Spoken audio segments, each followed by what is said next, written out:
So I want to take a minute to acknowledge the reality that there's probably a lot of survivors in this room. And that sometimes that can be met with judgment, especially in a professional setting. But that we all have a story and an experience that we can hook up to and link up to, where we can say, I know what that is. I know what that is, and I've experienced it. And so I want to say, as a survivor, that I honor every single one of you and the work that you're doing.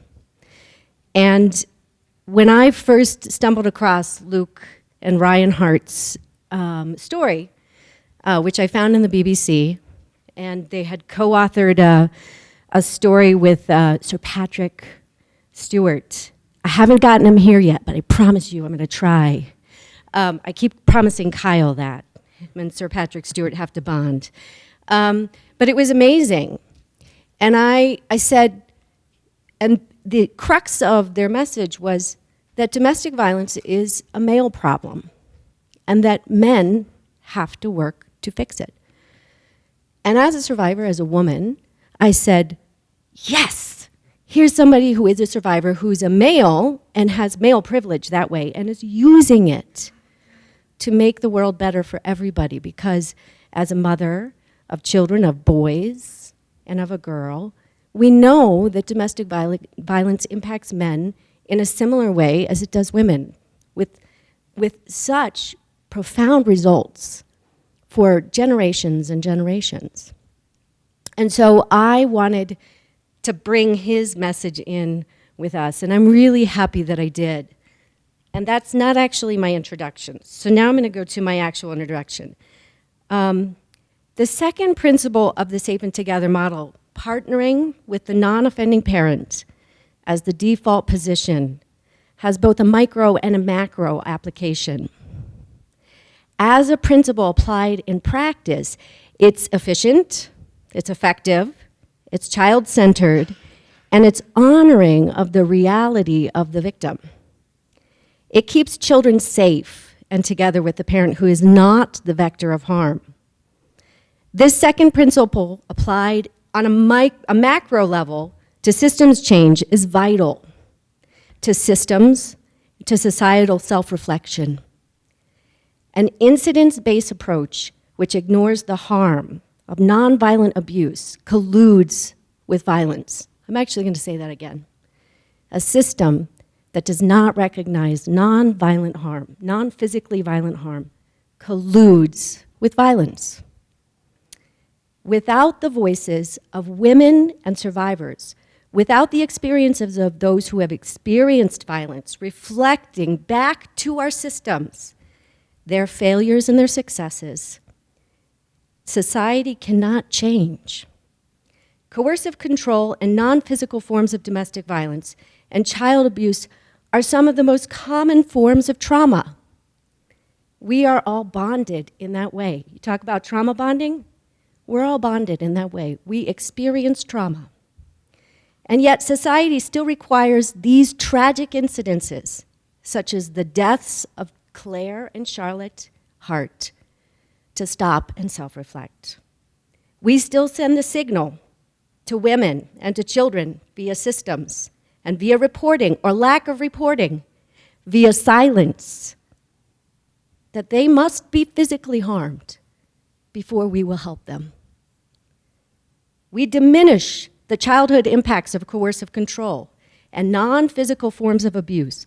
We diminish the impact of men as partners and parents when we do not hold them to higher behavioral standards beyond do not batter.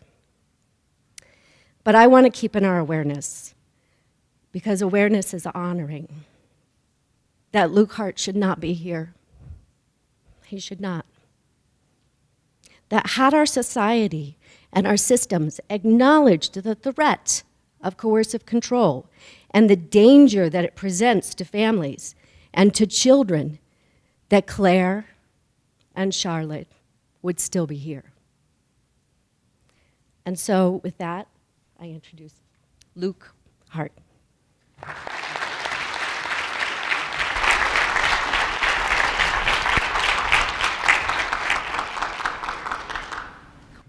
So I'm here to talk to you about my story of domestic abuse, but in particular coercive control.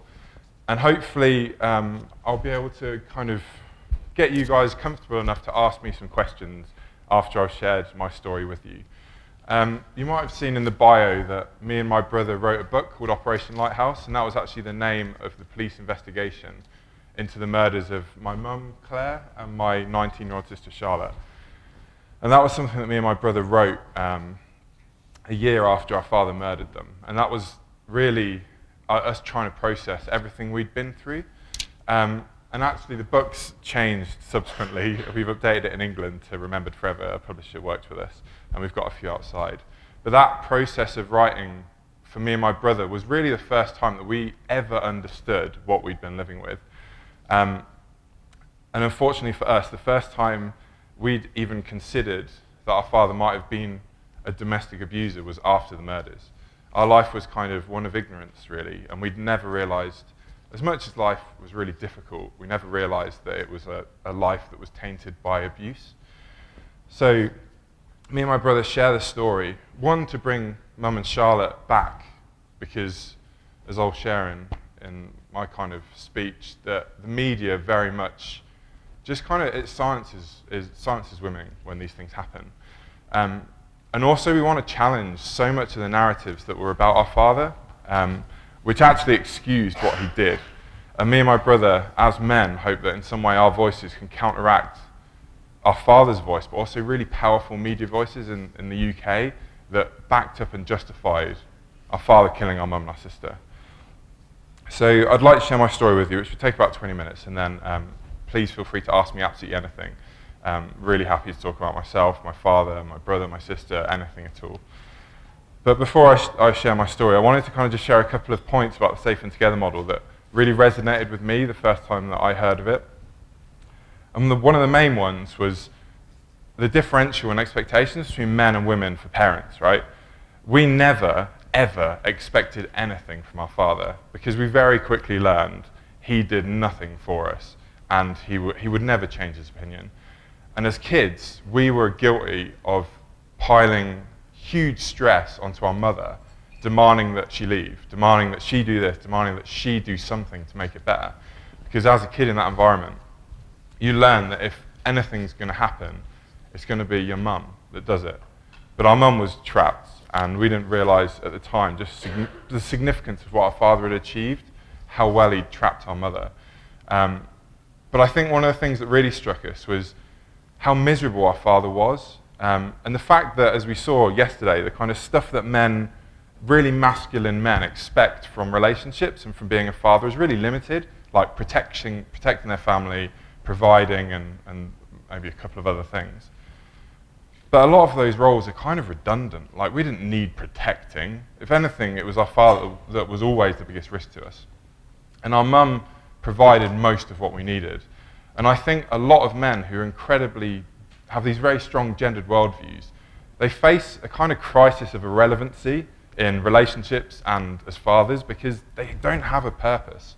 And our father, literally, to us as children, he wasn't a father, he was a man in our home who we were indifferent to, and he was indifferent to us for the first half of our lives. But as we started to become men, he became incredibly aggressive and controlling because he started to see us as competition. But he was never part of our family. And I think for our father in particular, the domestic abuse, the coercive control, was really him trying to assert himself in the family, trying to be a part of it, but not knowing how, because of how he defined his roles in such a rigid, gendered way. And I think that it's really important that when we talk about kind of the differential in gendered expectations, that men, as much as they ruin everyone's lives when they do this, they also ruin their own. He wasn't part of our family because he kind of staked out this really redundant position for himself. And the only way he felt he could be part of it was aggressively. And that's something that harmed him as well, and significantly harmed us as well. And I think that's why it's so important, definitely, to talk about the kind of the abuse as a parenting choice, right? Because that's something that our father very consciously did. And the other bit that's really key is talking about family functioning, because when you're talking about coercive control, what did he do to you, is such a poor question to ask, because coercive control is often, it's often like kind of kept to a certain level that it doesn't cross any thresholds, it doesn't raise the alarm. And when people ask you, what has he done? Coercive control is all about doing lots of small things to take a liberty away, right? So what we found after the murders was we literally couldn't answer the question, what did he do to you? Because there was so much stuff. It was like an incoherent rant. The only thing we could really answer was, what could we not do because of him? We could easily say we literally couldn't do hobbies. We couldn't see friends. Mum couldn't like go and have a coffee. She couldn't have people over. We could articulate what he had taken away. But it's so complex how the abusers achieve that in coercive control. It's really hard for you to link all of the stuff to a particular thing that has harmed you. And that's something that I think is really important in coercive control, because it is all about, everything is infected with coercive control, everything. And it's really hard to pick out certain things and label them as significant, because the whole environment is toxic. And it was only by articulating what we couldn't do that we were ever able to really explain what it had been like living with it. And one thing that really stood out in our experience is we had no contact at all with social services, police, anyone, right? Nothing at all. And our family experience led to the murder of our mum and sister. So ours was a pretty extreme case of coercive control. Although our father was, I don't know what the right word is, sort of cunning enough not to use violence. He was cunning enough to keep it on his terms, right, with no one intervening. And when he chose to enact that kind of lethal violence, it was again on his terms. And it was entirely under the radar of everyone, our friends, our family, schools, services. And I think we never saw ourselves as victims, because in our mind we had a really stereotypical view of domestic abuse. Domestic abuse is all about violence. It's all about a man who is like drunk, out of control, just a bit of a chaotic person. And then the victims manifest all of that trauma in their own chaotic lives. But our father was an incredibly controlling man who certainly never showed a lack of control in himself. And because coercive control is all about control, as victims, we were incredibly disciplined kids. Our mum was incredibly self-controlling, self-sacrificing. Like, we were drilled like we were in the military almost. And actually, we didn't think we looked like victims. And because we wanted to get away so much, we strived incredibly hard as kids. Like, we worked so hard at school because that was the only way we thought we could have a better life. And when you're doing well at school, not only well, we were top students, went to top unis in the UK, we got top grades all throughout our lives and got top jobs. We weren't just good students, we were outperforming all of our peers. And actually, as I'm sure many of you know, and I often hear when I talk, you look for chaos, right, to identify this as a problem in someone's life. But actually, when we reflect on our own lives, when there's a problem, we do everything we can to solve the problem, right? Giving up and chaos is the last option. And when many of us reflect on difficulty, we discipline ourselves to try and get out of that problem, to try and create a solution. And that's what we did as kids. And I suppose when it seems like you're moving forwards, people think that that's a positive. But in our case, we were kind of escaping. We were pushing ourselves so hard because we wanted to get away from what was going on at home. And no one ever saw a kind of our success as what it was really, which was our fear kind of manifesting in a route out of our home. So we didn't look like what we thought domestic abuse victims looked like. Our father didn't look like what we thought a perpetrator looked like. And our lives just didn't represent what we thought the consequences of domestic abuse were. And I think that's why talking about family functioning is so important, because unless you actually start understanding how people start distorting their lives as a result of the abuse, to say the kids are doing incredibly well at school wouldn't exactly raise any flags, right? But actually, I'm really lazy. I didn't want to work hard at school. I would have rather been chilling out and doing whatever, but I didn't have the option because it wasn't for me. It was for Mum and Charlotte to try and raise money to get them out. But unless you go to a certain level of detail and start looking at behaviours and how you're countering them, right? How the victims are doing something, trying to create control, trying to create positivity. All of these things can just sort of, if anything, much of our behaviour kind of hid the abuse, right? And it was only if people started asking questions they really would have got to what was truly going on. But unfortunately, no one asked any questions because we seem to be doing so well. So I'll share my story now, and please do feel free to ask any questions at all afterwards. So on the 19th of July in 2016, our father shot and killed our mother Claire and our 19-year-old sister Charlotte in broad daylight, and he then committed suicide. The murders occurred in our hometown in the car park of a swimming pool one morning. And my brother Ryan and I only survived the attack because we were both working abroad at the time of the murders. Just 5 days before our father killed our mum and our sister, my brother Ryan and I had saved enough money to move our mother out of the family house and into a small rental house that we'd bought just a few miles away. And during the move, our sister Charlotte was enjoying a holiday with a boyfriend, and she returned to the new rental house with our mother just 1 day before they were both killed. Ryan and I had spent our entire lives studying, working and saving so that we could give Mum and Charlotte the life that they'd always deserved.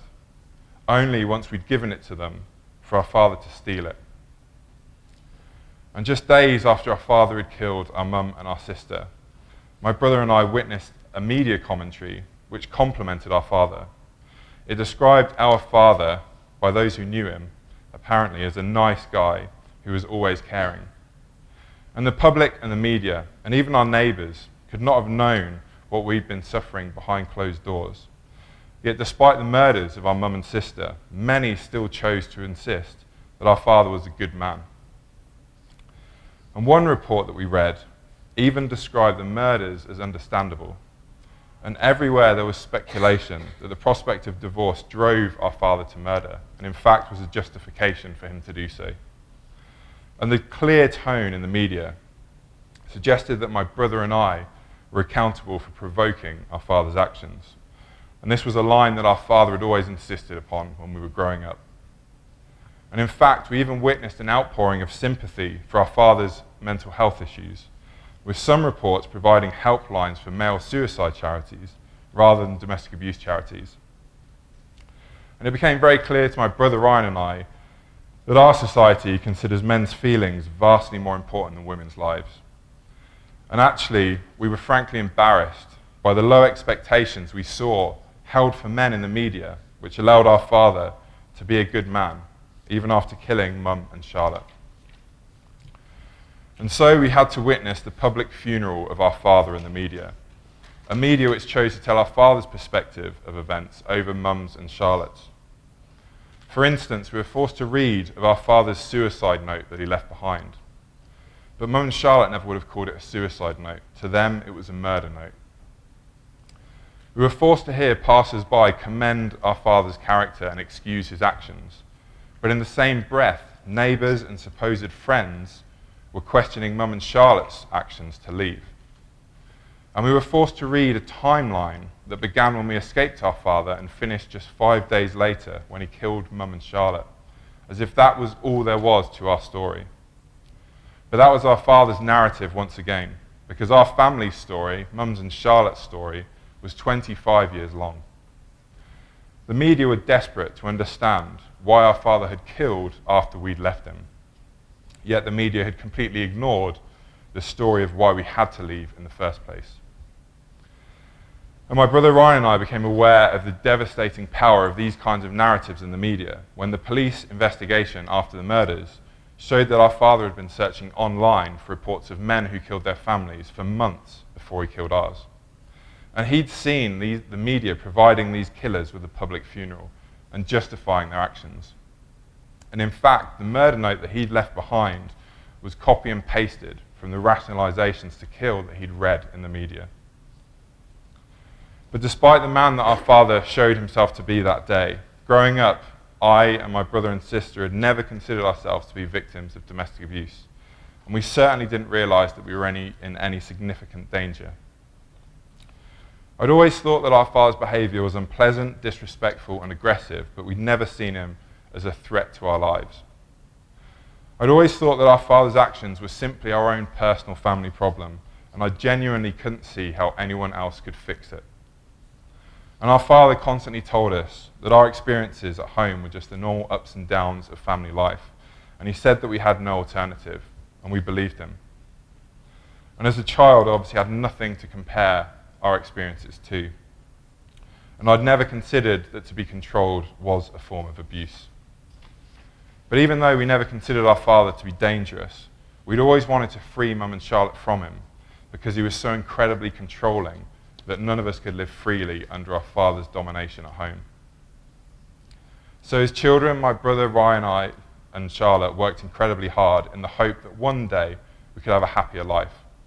And our mum always insisted that education was our route to freedom. At school, we were all successful, the archetypical perfect students who were quiet, overachieving, obedient, and diligent. We kept our heads down, and we never broke any rules. And the successes that we had at school in particular reinforced in our minds that we were living an ordinary life, and it did the same to the impressions of others. So as children, we gave our father the benefit of the doubt because it seemed that he couldn't have held us back that much. But it's only now, with retrospect, that we can see that we were overachievers because we were trying to provide the life for each other that our father refused to provide for us. And we were overly compliant because we were so terrified of breaking rules that we never questioned them. Our successes outside of our family weren't indications that everything was okay, as others and we took them to be. In fact, it's only now we see they were the exact opposite. Our successes were the indications of the relentless stress and pressure that we were trying to escape from. In fact, our father never encouraged us as children. He was only interested in our mother's attention. And as young children, we were only really permitted to exist if we were invisible and of no inconvenience to him. But as we grew older and we began to succeed more and more at school, our father became threatened by our intelligence. In particular, our father never saw my brother Ryan and I as sons. We were simply competition. And so he spent most of our teenage years trying to destroy our confidence and our ability to succeed at school so that he kept control of our family. But actually, the fear and insecurity that our father created at home was precisely what led my brother Ryan and I to work even harder. Our father had, in fact, made us blind to our strengths, but incredibly fearful of our failures. And in fact, it's unlikely we ever would have worked so hard if our father had simply supported us. But despite the man at home, our father's behavior was often incredibly friendly as soon as he stepped outside of our family's front door. He was really quite pro at acting.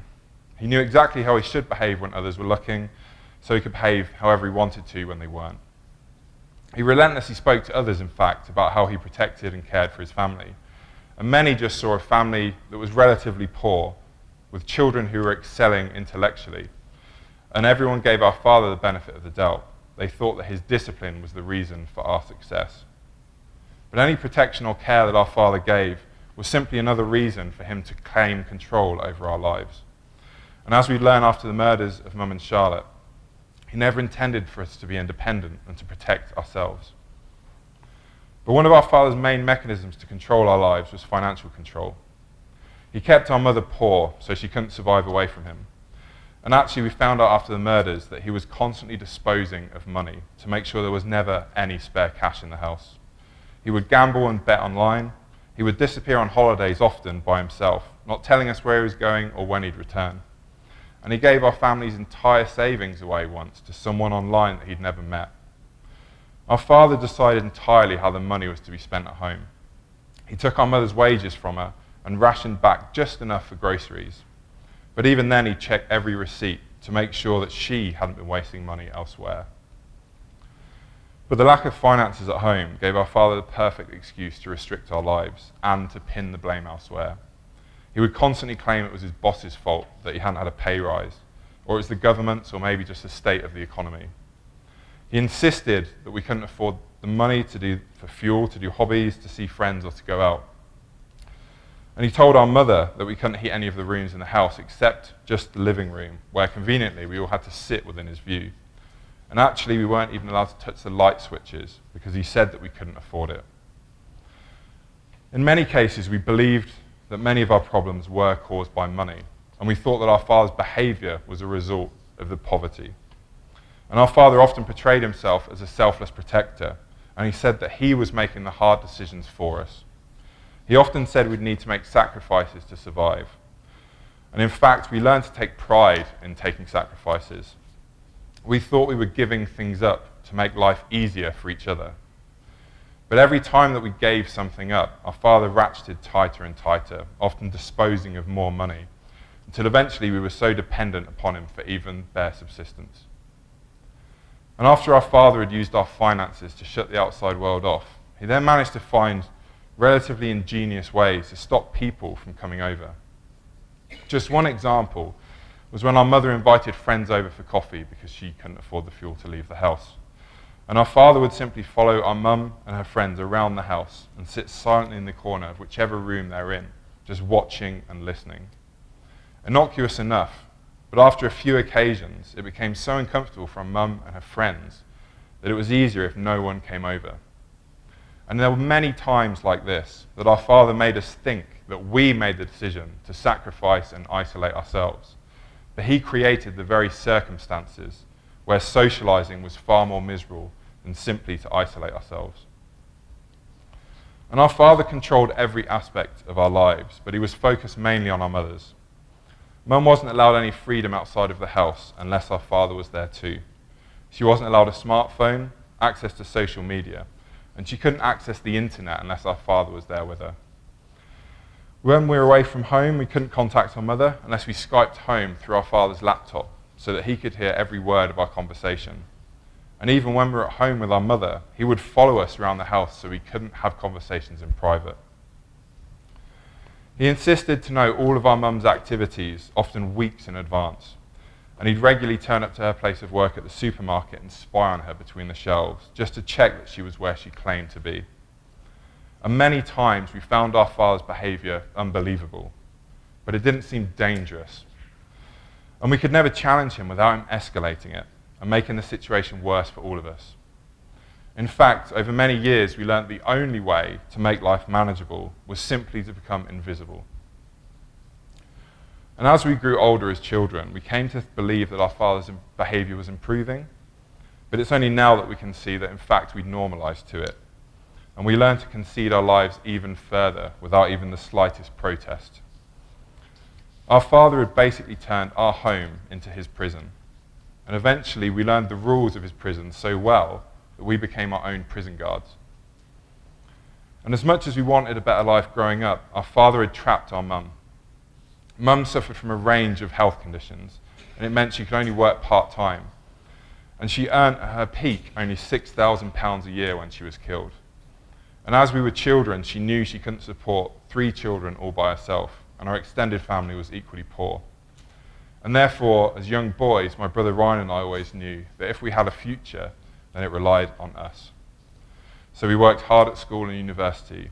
We saved up, and we hoped that one day we might be able to fund an escape. And eventually, after working for a few years in the middle of June 2016, my brother Ryan and I had raised enough money to rent a small place for Mum and Charlotte to escape to and to support them so they could find their feet. So in the middle of July, when our father had left for work one day, my brother Ryan and I had flown back from our work the night before, and we headed over to Mum's place of work at the supermarket in a moving van.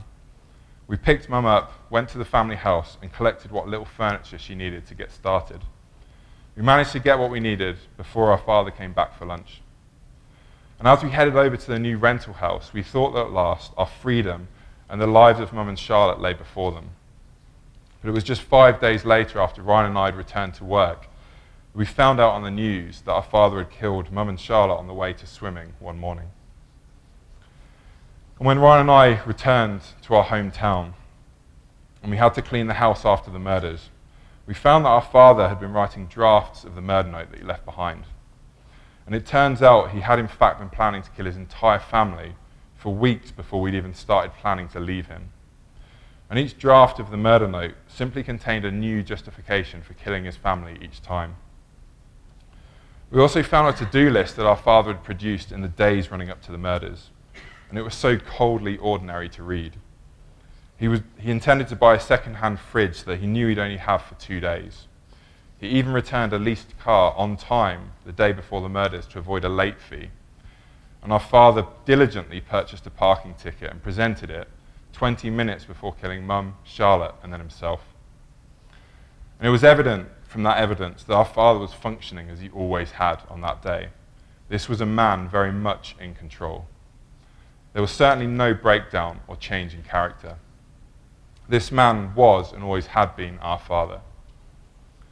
And after the murders of Mum and Charlotte, the police investigation revealed to us just how much our father had controlled our lives from the very moment that he'd met our mother. Firstly, we discovered that our father was married when he first met our mother, yet this had been hidden from us for nearly 25 years. And as we inquired further, it became clear that our father's previous wife had left him shortly after they'd married and before they'd had any children. And it emerged that our father learnt a very important lesson that day, that it's far easier to control a woman if she's anchored by children. So shortly after his previous wife left him, our father met our mother and insisted that she have his child. Soon after, I was born, and then our father quickly progressed the relationship to marriage shortly afterwards. After our father had married our mother, just over a year into the relationship, our father moved our family to an isolated, run-down farmhouse when I was 3 years old, and neither of our parents worked a single day in a decade. I'd always been told by my father that we moved to the countryside because I'd had an anaphylactic shock from eating a peanut when I was 3 years old. He always said that if we moved to the countryside, we'd be able to grow our own food, and I'd be safe because I'd never suffer another attack by accidentally consuming a nut again. But the police investigation revealed from our extended family that what actually happened was that our father demanded to our mother she leave her friends, family, and work in the town they were living in, and she moved to the countryside with him. When our mother refused that day, our father fed a peanut to me in front of my mother and her sister. My mum had to rush me to hospital and my life was saved. Yet they could never point out what he'd done. There was no evidence. And our father fed me nuts that day to demonstrate control over my life to our mother and to intimidate her into moving into isolation. And this threat hung over our mother for 25 years, at which point our father would finally enact it again when our mother did disobey him. He would shoot Charlotte just moments before killing Mum. So within the first 3 years of meeting our mother, our father had created dependency in our mother's life by bringing me into being, isolated her by moving her to one of the most rural parts of the UK, and introduced poverty into our mother's life by taking her from the workforce. A perfect recipe to control our mum, and there was never a bruise to be seen. And since the murders, it's become very clear to my brother Ryan and I that our father killed Mum and Charlotte because he believed genuinely that he was justified to do so. And the emotional language that we saw used to describe our father's actions was the opposite of reality. Our father wasn't provoked, he didn't snap, and he certainly didn't lose it. Given that our father only ever targeted us while remaining incredibly friendly to outsiders, to the point where they would still call him a good man after killing his own family, it's very clear the extreme levels of control he'd always exercised over his behaviour, leading up to and including the murders. Yet, despite the danger that we'd always lived in, the domestic abuse that we suffered was incredibly hard, not only for us to see, but for those outside. Our father managed to conceal it, not just outside, but inside too. And we've learned from our experiences what we can't hope to see, we have to learn to hear instead, which is why my brother Ryan and I talk about our experiences as much as we can. We know how important it is for others to understand coercive control, because despite living with it for 25 years, the first time we'd heard of it was when we were sat in the police station just 2 days after Mum and Charlotte were killed. We saw a poster which articulated our father's behaviours exactly. But we aren't alone in our ignorance, because many understand domestic abuse only to be about bruises and broken bones. After the murders, many people asked us, what did he do to you? What was the abuse like? But the abuse that we suffered wasn't a series of discrete incidents we could simply present. It was a suffocating environment that managed to deform normality itself into abuse. And our father had never been explicitly violent, but looking back, he never needed to be. He'd perfected the use of coercive control. And that coercive control was not only invisible to us, but was probably more effective than simple violence ever could have been. His greatest weapon was to make us feel responsible for the chaos that he created in our lives. We thought we were weak kids instead of seeing the abuse, and he managed to turn us against ourselves with shame and guilt. And since we never understood the significance of our father's controlling behaviors, at first, after the murders, we simply couldn't understand where they came from. It seemed as if they'd come out of nowhere. We'd always thought domestic abuse was about violence, but in our case, the violence all came at once. It was only when we saw that poster on coercive control that we realized domestic abuse was about controlling people, and violence was just one means of doing so. And it was in that moment that we saw the murders as the ultimate act of control, a control that had been escalating and that we'd been suffering from for decades. And it was in that moment that we understood that coercive control isn't necessarily what's done to you, it's what's taken away. The coercive control we suffered was much better understood as being closer to kidnapping than it was violence. And we were often asked after the murders, why didn't you leave sooner? And that question shows how little domestic abuse is understood. Because the abuse that our father perpetrated was never supposed to push us away. In fact, his only objective was to force us to stay. Our father's behaviour made all of us, but particularly our mum, hostages in our own home. And our life was always difficult, but it's only now that we can see the difficulty was manufactured by our father as a means to control us. And even though he was responsible, he would often blame external circumstances or us directly for how he treated us. He spent his life rationalising his own frustrations as a failed father into hatred towards all of us. But Mum and Charlotte had been through so much more suffering in their lives than our father ever had. And they showed Ryan and I that you can choose to overcome that and respond to it with love. And it's from Mum and Charlotte's bravery and strength that my brother Ryan and I were forged. Thank you.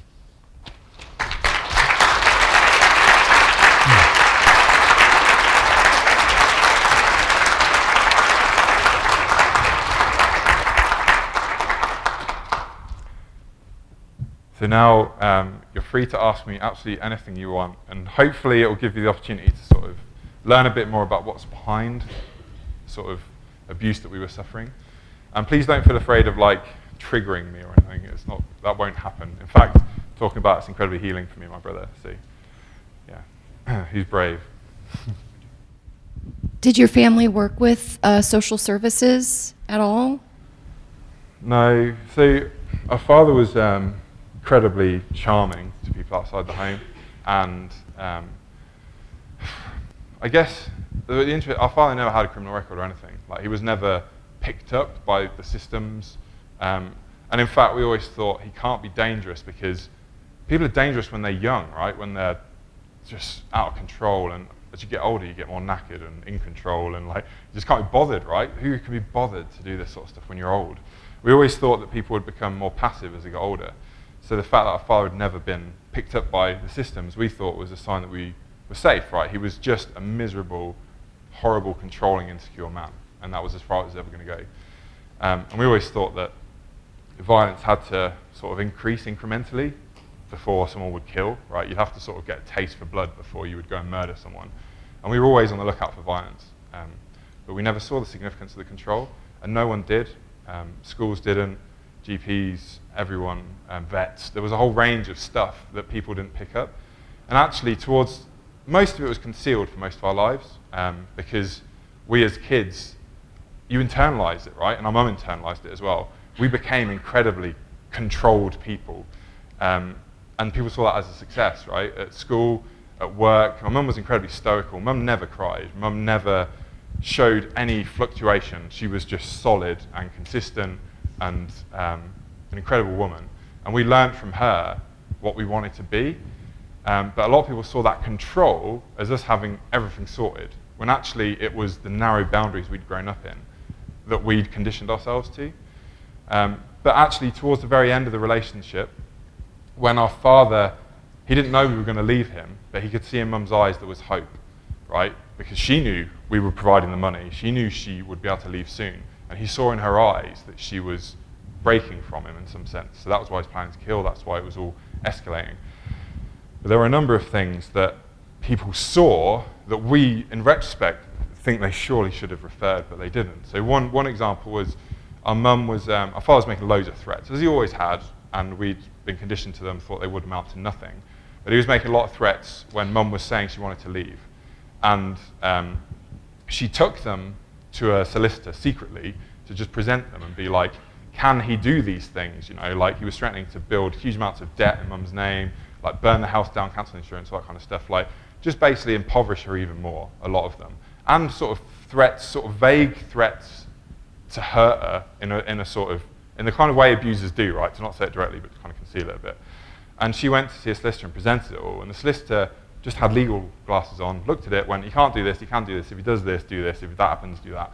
But they didn't see the context of, you've been living with this guy for ages, you're about to leave him, this sounds like abuse, dangerous point, right? Like, let me refer you on. But that never happened. They just looked at it from a legal lens. The estate agent that we managed to get a place for mum and Shark to move into knew we were fleeing. And they knew that, like, we'd articulated how much this needed to be kept secret, right? Because our father was actually trying to sell the family house when we were trying to find somewhere to rent for mum and Charlotte, because he knew that mum was getting more confident. So what he wanted to do was move her again, downsize, probably give all the money away so she could never split and survive by herself. So we had to quickly find somewhere for mum to move to. And the only place we could find, because we had dogs, was with the same estate agent who our father was trying to sell the house with. So we said, you cannot let this information communicate to our father that we're looking for a rental house, because he'll know, he'll lose it, and it'll make our lives incredibly difficult. And they actually said to us, we've helped numerous women in these circumstances to flee abusers. And they actually prided themselves on the fact that many estate agents don't deal with women who are trying to flee because they've had abusers coming in, smashing stuff up, demanding to know where their wives or children, whatever, have gone. So they were incredibly proud of the fact that they'd done this a number of times. But they didn't understand the danger of abusive men and leaving and all of that. And one of the really ones, I mean, it's not their job at all, but locksmiths, right? When we were trying to get mum out that day where we moved over to the house with a moving van, our father had actually chained up in the garage a safe. And in the safe were all his mum's change, her national insurance number, her driving license, passport, all of her legal documentation was chained up in the garage, which was a metaphor for her life, right? That was her identity, a hostage in this safe, chained up. And mum, even though we got mum a phone for Christmas previously, she couldn't even tell us it was there because he was always looking over her shoulder. He was always like taking her phone in the middle of the night, calling people up to see who she'd been ringing and stuff. So she didn't have the freedom to even communicate to us, even though she had a phone. So it was only when we went over to the house that morning to get some basic furniture that mum said, look boys, there's a safe, it's got all my stuff in it, we're gonna have to crack it open. You've only got like 2 hours. So I was ringing up locksmiths like, we need someone to break open a safe, are you available, as many as I could get, and some guy said, yeah, I can get over there in the next 10 minutes. And he came over, and me and my brother, big guys, were hoofing stuff in the back of this moving van, sweating, and just said to him, like, really urgently, like, we need you to break open this safe, right? And he just looked at us, and you'd think, if there's any professional curiosity as a locksmith, you'd be like, do you live here? Or like, is this your house, whatever, right? Because they can just break their way into anything, can't they, right? And 2 guys hoofing stuff in. But mum was there looking terrified, and we were in such a panic that he just knew we weren't breaking in, we were escaping, right? And he helped us break open the lock, and he didn't say a word, actually. And as soon as he broke it open, I paid him, and he just said, good luck, because he knew we were trying to get out. And actually, that was where it stopped again, right? There was all this information leaking out, but it just kept stopping. Like, everyone sees a little part of the jigsaw, but no one feels responsible for the whole picture. And it was in the end, there was so many cases like that towards the end that people saw, but it was never referred on. And even as kids, like, that much stuff didn't leak out when we were young, but towards the end it did, and nothing happened. And I think many people don't see the danger in coercive controlling behaviours, in the same way that people don't see the danger in stalking, right? They often say, well, delete the messages, but the danger isn't in the messages, it's in the person's obsessive, relentless worldview and attitude towards you. And I suppose it's the same with coercive control. It's the danger is not in what they do to you, although that damages you enormously. It's the fact that they're targeting you so intensely. And I think no one saw that danger, and it was never referred on. So in our case, yeah, we were totally oblivious to the services. I didn't know how they could help, frankly, and also they never were referred at all. Yeah.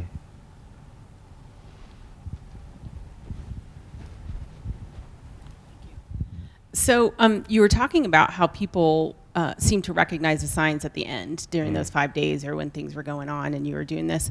Do you feel that when you were younger as a child, and you just said something that you didn't even think you were abused. So had there been any kind of, do you look back over those 25 years and thought about there could have been an intervention here that could have changed it, an intervention there that could have changed it?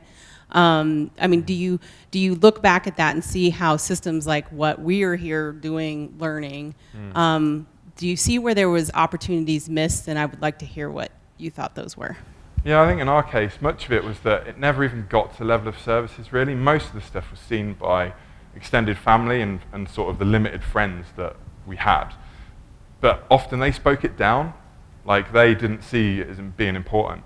And actually, when we spoke to our mum's family, our father actually excluded not only mum's family from our lives, but also his own. Like, he excluded everyone.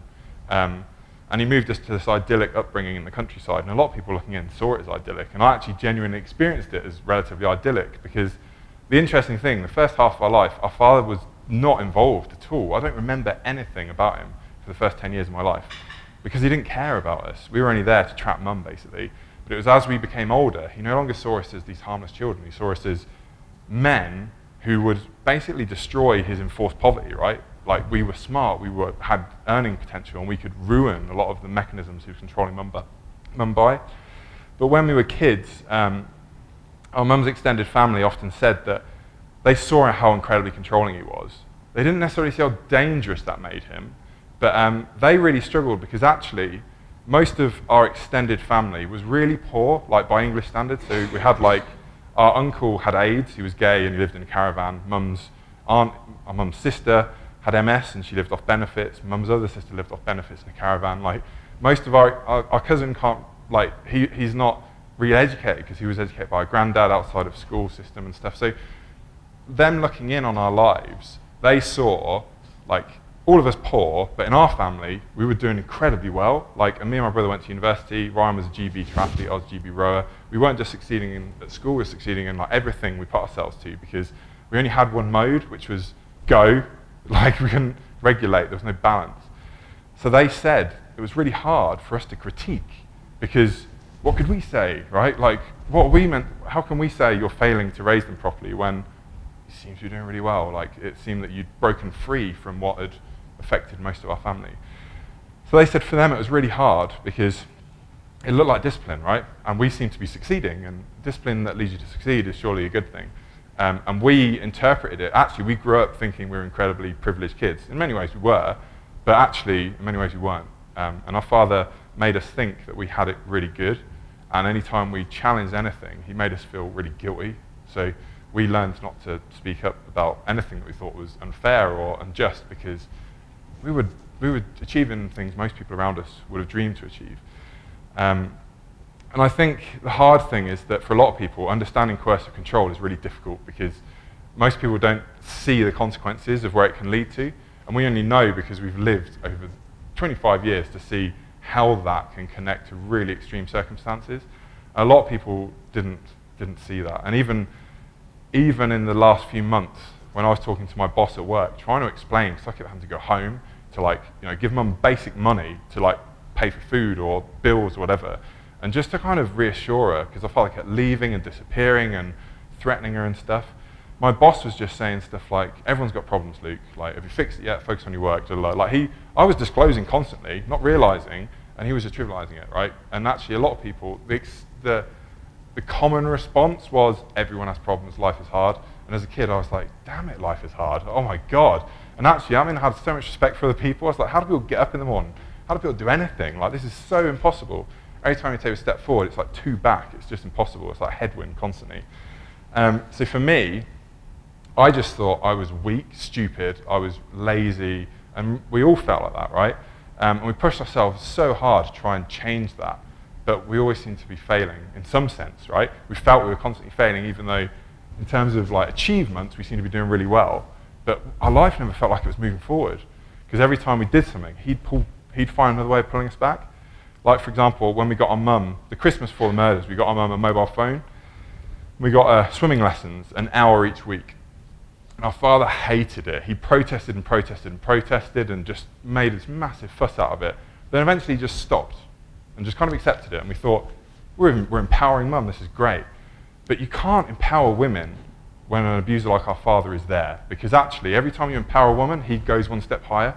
And he was finding new ways to control her. He was finding ways to, like I said, the chains and the safe and things. And like he was finding other ways to limit mum's freedom because he was aware of what opportunities it opened, so he was closing them down in other parts of her life. And it was only really that we see now that empowering mum was actually, although our father was responsible, every time we empowered mum, he was always going further. So it was kind of putting her at more risk. And Charlotte, we didn't realise. We thought it was breaking them free. And a lot of people looking in just saw us as always moving forward. But actually, every time we took a step forward, every time we succeeded, our father was actually becoming more deadly, almost, in response. So I think coercive control is incredibly hard to see because there's not a trail to follow. Often there's that environment, and then that murderous potential is latent, and one day they choose to bring it forward. Like we found in the house, actually, our father had a machete that he'd sharpened, like this huge machete that was hidden in the garage that he was planning to use to kill us in the house. But he'd also had a shotgun that he'd hidden, and the police said it had been there for decades, that he sawed off, which he took to the swimming pool one morning. He'd hid it in his shorts. And those weapons had been there our entire lives. So like, he'd never been violent, but that was always a possibility in his mind. And I think it's really hard to see the potential when someone is restrained enough to keep that out of people's minds. And our father did that incredibly well, actually. He managed to hide that ultimate potential while kind of controlling us in other ways. And no one saw the significance of it, I don't think. Yeah.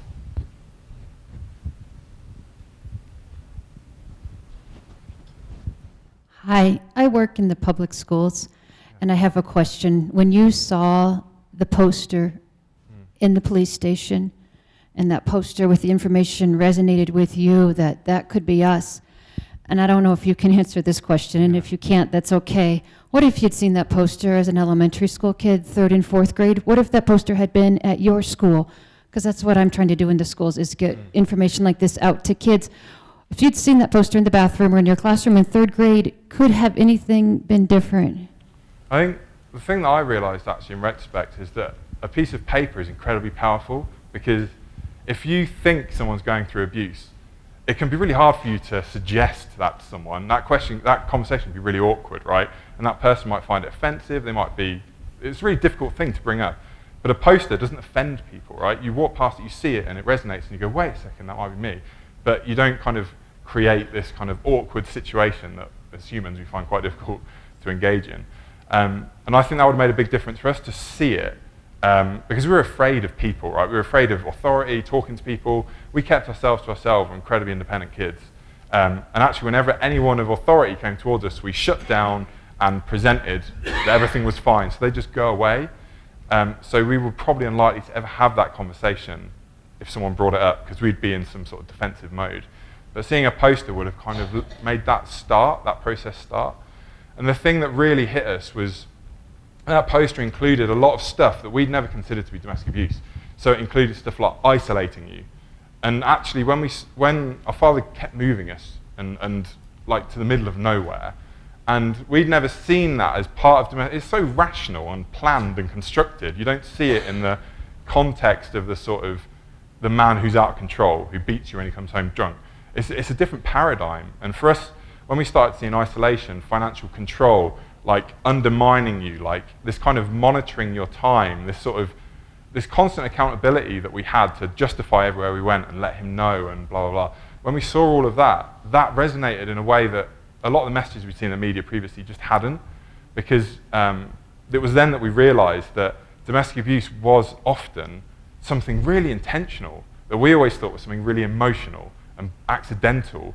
And it was that moment that actually we started processing in a way that we'd never seen in our lives before.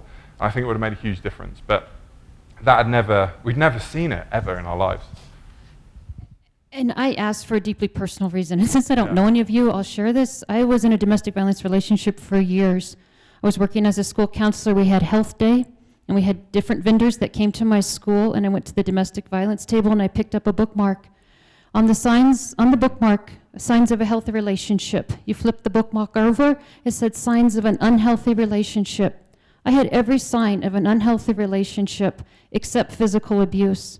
And when you see something in black and white with no words spoken, I took that bookmark, I put it in my purse, and that resonated with me, and that bookmark changed my life. I moved, I left my husband, and a lot of it had to do with a bookmark, which is strange. So if anyone wants to make bookmarks for your agency, they really help. Yeah, they really do. Hi, Luke. Thanks for sharing your story with us.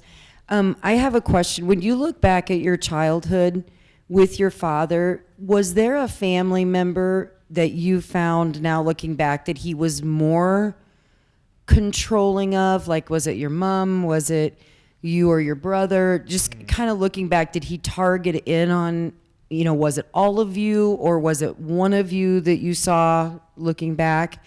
And then my other question for you is, for you and your brother, when you look forward to the future, the memory of your mom, the memory of your sister, what is your hope and dream with domestic violence that you and your brother really hope lives on for the memory of your mom and sister? Sure. So our father was actually very different to all of us. It was mainly mum that he focused on. For the first 10 years of our life, we were just be silent, be invisible, and I don't care what you're doing. But I was actually the only intentional child, because it's really clear that he had me as a mechanism to stop mum leaving, that he learnt that, I guess, from his failed relationships leading up to mum. But Ryan and Charlotte were both mistakes, and he was always very clear about that. Like, Ryan was 1.5 years younger than me, and Charlotte was 7 years younger than me. And he actually resented Ryan from the very moment he was born. Like, mum's sister said, when he was born, our father was spitting with rage. Like, he was so angry. Because actually, and we didn't realize it until afterwards, but abusers, like, they hate their own children because they take attention of what they're jealous, right? And it seems absurd. But our father was even jealous of our dogs. He actually killed one of our dogs 2 weeks before killing mum Charlotte. We didn't realize, because the dog was fine, playing with Charlotte in the morning. An hour window, our father's with the dog. Mum came back, dog was dead, and he was making this massive scene out of it, kicking it, going, dog's dead, it's dead, look, it's not doing anything. And we didn't realize again that abusers kill animals, right? They abuse animals to get to you. There's all these different vectors, right? But they're also jealous of the animals as well, because you care for the animals in a way you don't care for them. So our father was he was harder on Ryan and Charlotte, definitely, than he was on me.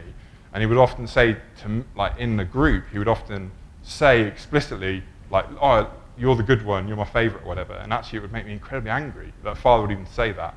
And it worked against him. But he would try and get me on his side and turn me against Ryan and Charlotte. He was also really hard on Ryan because he had really strong gendered views of, like, what men are. And Ryan wasn't like that. And he saw it as a shame on him, right? As a man who brought up this boy who wasn't, like, fighty and masculine and drinking and whatever our father expected. So he was hard on Ryan in that dimension as well. But he was particularly hard on Charlotte because he wanted mum all to himself, and Charlotte was at home when me and Ryan had left. And Charlotte and mum were like sisters. Charlotte gave mum so much hope, and she was always trying to keep mum's spirits up and just kind of be there for her and have little girly chats when they could sort of sneak some time away. But our father hated it. He banned. Mum used to go to Charlotte's room for just like a few minutes before she went to her own room each night, and he banned mum from doing that, right? And every time she tried to, he'd make everyone's life worse, so it was easier for mum just to go, right, I'll just keep it calm and I won't do that. So he really was hard on Charlotte and actually was desperate to get rid of her. And she even dropped out of university when she'd gone to university for a few months. And Charlotte struggled so much being away because she knew what mum was going through that it just ruined her. She couldn't focus at university. So she dropped out and came home. And our father, like, even when he picked mum and Charlotte up from university with mum, he sat in the car with his arms folded, yelling that Charlotte had wasted life, she's a piece of shit, she's stupid, she's whatever, she's ruined, all this kind of stuff. While mum, who suffered from MS, a range of health conditions, couldn't walk properly, had to carry all Charlotte's stuff back with her in tears while our father was just yelling out the car window with his arms crossed at him. And then when Charlotte went home, he was like, get a job, like, go and work in McDonald's, whatever, that's it. Like, trying to get her out of the house. And Mum just said, Charlotte didn't want to leave. She didn't. She was there taking it. And she just said, like, no, I want to be here with you, Mum. Like, I'm going to look after you. And in the end, Mum was just like, just go to your boyfriend's. Just don't stay here. Because actually, I thought it's interesting how much prisoner of war camps have in common with domestic abuse, right? Like, a common prisoner of war camp is one prisoner steps out of line, you punish them all. What happens is all the prisoners regulate each other, and the prisoners punish each other, right? Don't you dare, because we'll all suffer. And my father used that tactic all the time. And often it was easier for us just to step out and stop. And Charlotte just, in the end, just went, all right, I'll go and stay with my boyfriend. But our father just bullied us to get us out, basically. And I think Ryan and Charlotte had it so much more difficult than me, because our father just saw me as part of his plan in a way that he didn't see Ryan and Charlotte. And actually, once you've got one kid, you can go through all the courts, you've got all the legal mechanisms you need, right? 2 kids, 3 kids doesn't amplify that ability to trap someone. It's just unnecessary, and he saw Ryan and Charlotte that way. But we also found it weird that he let us have dogs, quite frankly, because our dogs are what kept us going throughout all of our life, pretty much. Because weirdly, we weren't allowed to express any emotions in the home at all. We weren't allowed to communicate, we weren't allowed to open up, we just had to do whatever he said. So we couldn't bond, really, as a family at all. But we always connected to the animals. And that was how we showed we cared about each other, because we all cared about the animals. So being there for the animals was a way of showing that we cared about each other. And we were like, why the hell do you let us have animals? But actually, again, we've learned that abusers will often, because it's a way of flattering people and kind of also trapping them again, like having a kid. And it's a vector. We loved our animals, and we would never not love them just to protect ourselves from the hurt of him mistreating them. So our father was he was really, really harsh on Ryan and Charlotte in particular, and our dogs. Although, again, he was never physically violent to the dogs until he killed Max. But he coercively controlled our dogs in almost an identical way, almost, to the way he controlled us. And then, I guess, for me and Ryan, the main thing that we want to achieve is just to sort of get more men talking about this, because we realised after the murders that this is really common. Like, I know it's really common here, and it's really common in the UK. I think it's like 3 women a week are killed in the UK, and I think it's about 3 a day here. And it's one of the, for women and children, the biggest risk to them being murdered is their own family, their own partner, father, someone in their own family.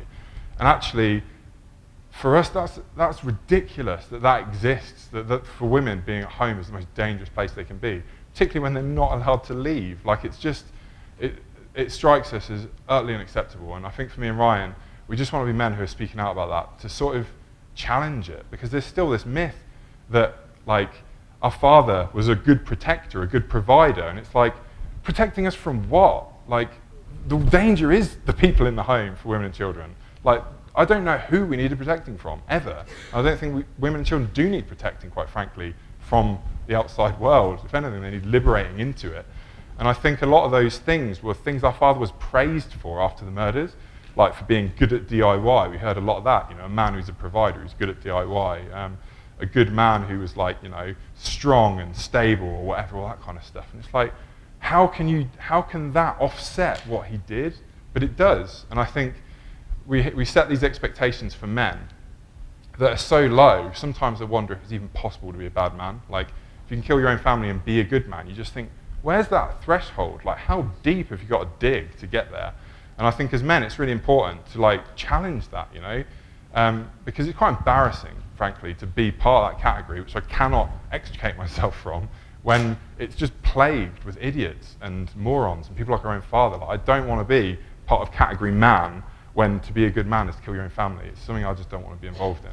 And I think for Ryan and I, it's just about challenging that, and hopefully we can kind of bring Mum and Charlotte's voices into the public realm more, because our father's voice dominated it after the murders, because he left his murder note, and a lot of the media were just justifying it and excusing it and trivialising it. It was almost as if he hadn't ever gone away, quite frankly. It was as if he'd killed Mum and Charlotte and then become some editor of one of the news rooms within the UK. So for me and Ryan, we just hope we can kind of be part of that conversation and make a difference in kind of Mum and Charlotte's name. So yeah, I think I'm probably out of time now. So thank you very much.